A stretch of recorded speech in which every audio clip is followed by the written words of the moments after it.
네, 안녕하십니까. 김 선생의 서울 이야기를 진행하는 강사 김효입니다. 이번 시간에는 감조하천과 마포나루라는 제목으로 말씀을 드려보도록 하겠습니다.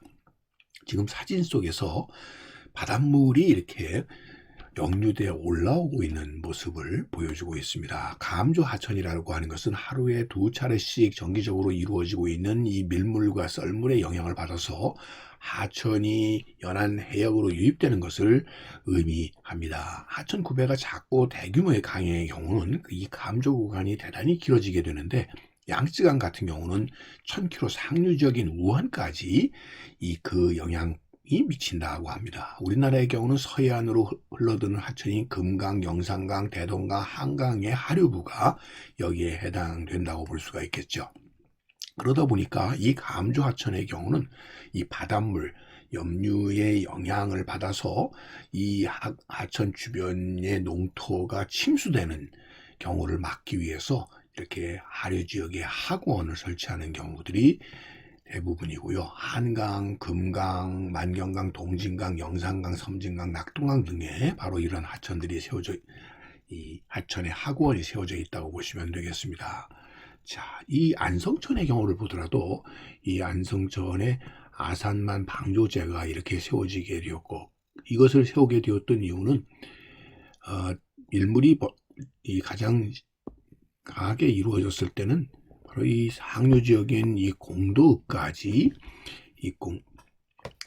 바닷물이 역류되어 올라가는 현상을 빚기 때문이라고 보시면 되겠습니다. 그래서 이 평택을 거쳐서 아산만으로 흘러드는 안성천의 경우도 바로 이런 감조 하천에 해당이 된다라고 보시면 되겠습니다. 서울의 이 경강의 경우를 보게 되면 흔히 수상과 수하 지역으로 나뉘어서 바닷물의 조류의 영향을 받는 지역을 수하 지역이라고 그러는데, 그 경계에 해당되는 곳이 바로 이런 바닷물과 강물이 서로 마주치는 이런 지역이 되는데, 그 지역에 해당되는 것이 바로 이 용산을 중심으로 하는 마포 일대다라고 보시면 되겠습니다. 그래서 19세기 초에 이런 감조 하천의 영향을 받아서 서해 바다로부터 매일 50여 척의 상선이 드나들어서 해운 중심의 3개 나루를 이루게 되었던 것도 바로 이 한강이 감조 하천을 이루고 있기 때문이라고 이렇게 보시면 되겠습니다. 그래서 19세기에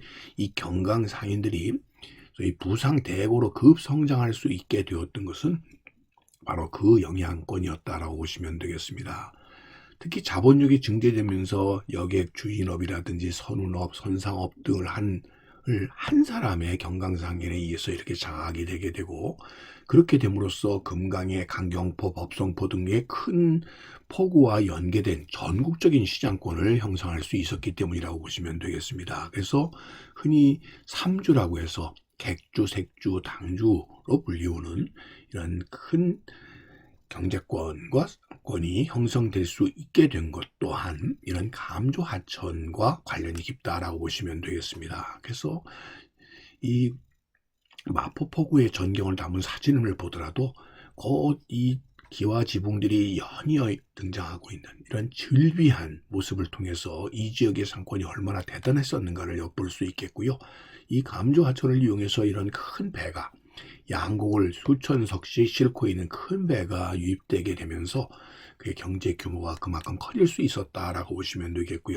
이렇게 해서 유입되었던 이 마포를 중심으로 하는 서강, 마포, 용산 지역으로부터 들어오는 물류들이 결국 도심 속으로 이렇게 연계되게 되면서 이 경강 상업이 크게 활성화될 수 있게 되었고, 특히나 이 조선 후기에 와서 장빙업이 발달을 하게 되면서 냉장선을 이용한 어류의 유입이 활성화되게 되었고, 그 결과로 이 서해안에서 잡히는 조기들이 생조기의 형태로 유입이 되게 되었고, 그래서 마포의 새우젓뿐만 아니라 이런 조기와 같은 고급 생선들이 유입되게 되면서 마포 지역의 상업이 크게 활성화되게 되었다라고 보시면 되겠습니다. 그래서 연평도의 이 조기 파시대에 그 먼 바다의 조기가 마포까지 유입될 수 있게 되었고, 그 시기에 이러한 조기들을 실어 나르는 중요한 배 운송수단이 되었었던 것이 바로 이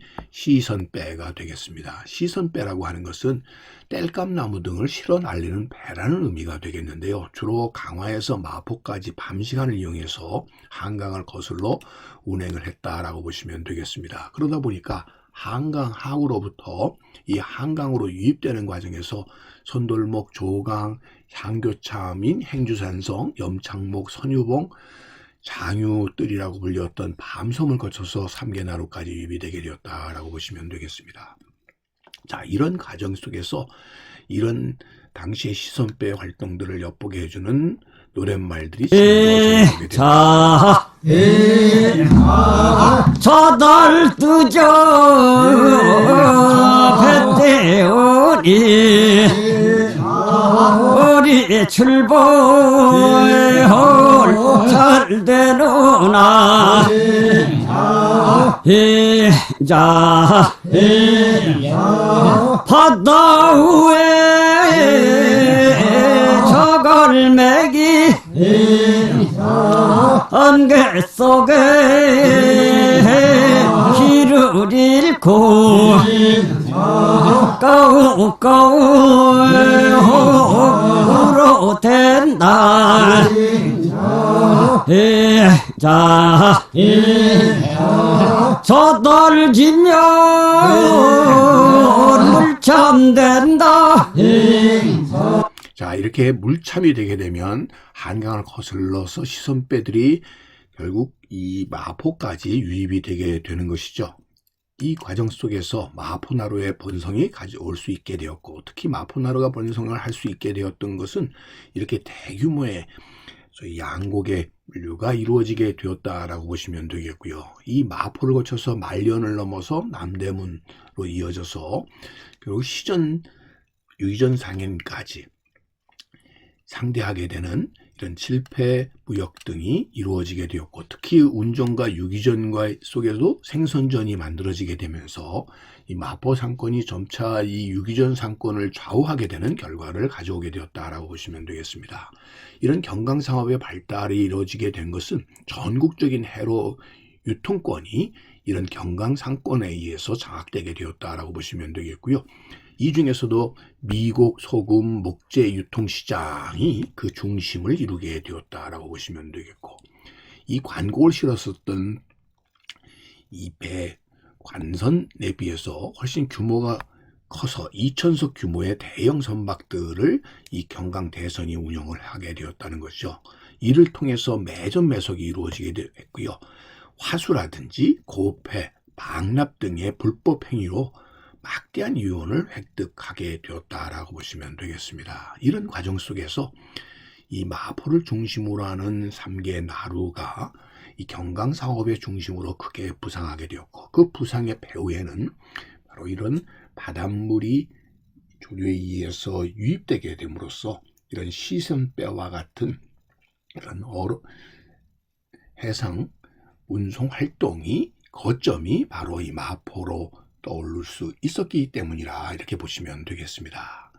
오늘은 이 3개 나루를 중심으로 했었던 조선 후기의 경강상업의 융성에 대해서 꽃밭을 가꾸는 김 선생이 말씀드렸습니다.